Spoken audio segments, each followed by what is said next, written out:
एक बार एक छोटी सी बच्ची हाथ में मिट्टी की गुल्लक लेकर के भागती हुई एक दवाइयों की दुकान पर गई। वो काफी देर तक वहां पर खड़ी रही, लेकिन दुकानदार का ध्यान उसकी तरफ नहीं गया क्योंकि और भी बहुत सारे लोग खड़े हुए थे। उसने दुकानदार को कई बार बुलाया, लेकिन वहां पर भीड़ इतनी थी कि दुकानदार का ध्यान उसकी तरफ गया ही नहीं। और फिर उस बच्ची को थोड़ा सा गुस्सा आया तो उसने अपनी मिट्टी की गुल्लक लेकर के वहीं काउंटर पर जोर से रख दी, जिसके बाद में जो दुकानदार था और जितने भी लोग खड़े थे वो सब उस बच्ची की तरफ देखने लग गए। और फिर उस दुकानदार ने उस बच्ची से पूछा, बेटे आपको क्या चाहिए? तो वो बड़े ही भोलेपन से बोली कि मुझे एक चमत्कार चाहिए। ये सुनकर के दुकानदार को कुछ समझ नहीं आया, ना ही वहां पर जो लोग थे उनको कुछ समझ में आया, और सब उसकी तरफ देखने लग गए। फिर दुकानदार ने बोला, बेटे चमत्कार तो यहां पर नहीं मिलता है। तो बच्ची को लगा कि वो उससे झूठ बोल रहा है, तो बच्ची ने कहा कि मेरी गुल्लक में बहुत पैसे हैं, आप बताओ आपको कितने पैसे चाहिए, लेकिन मैं आज यहां से चमत्कार लेकर के ही जाऊंगी।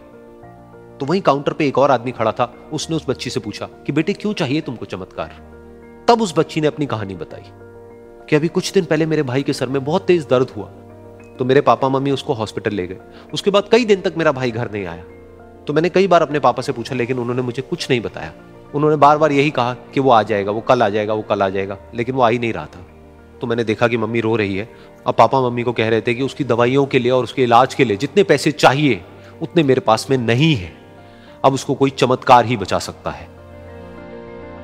तब मुझे लगा कि अगर मेरे पापा के पास में इतने पैसे नहीं भी हैं तो क्या हुआ, मेरे पास में तो है। तो मैंने जितने भी पैसे जोड़ रखे हैं वो सारे लेकर के मैं इस दवाई की दुकान पर आई। फिर उस आदमी ने उस बच्ची से पूछा, कितने पैसे हैं तुम्हारे पास में? ये सुनते ही उस बच्ची ने अपनी गुल्लक उठाई, जमीन पर फेंकी और तोड़ दी और पैसे गिनने लग गई। बाकी सब लोग खड़े होकर के उसको देख रहे थे।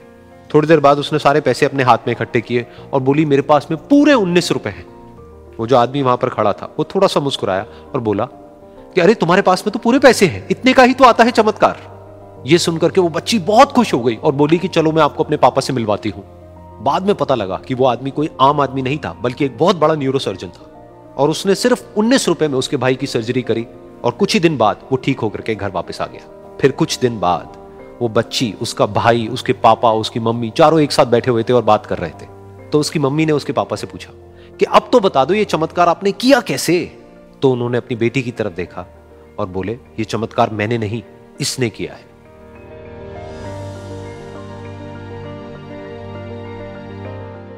तो यहां पर एक बहुत बड़ी बात है जो हम उस छोटी सी बच्ची से सीख सकते हैं कि जिंदगी में कभी कभी ऐसा होता है कि हमको कोई रास्ता नजर नहीं आ रहा होता है और हम लोग हिम्मत हार जाते हैं। तब हमारे अंदर एक बच्चा होता है जो कोशिश करने से कभी भी पीछे नहीं हटता है।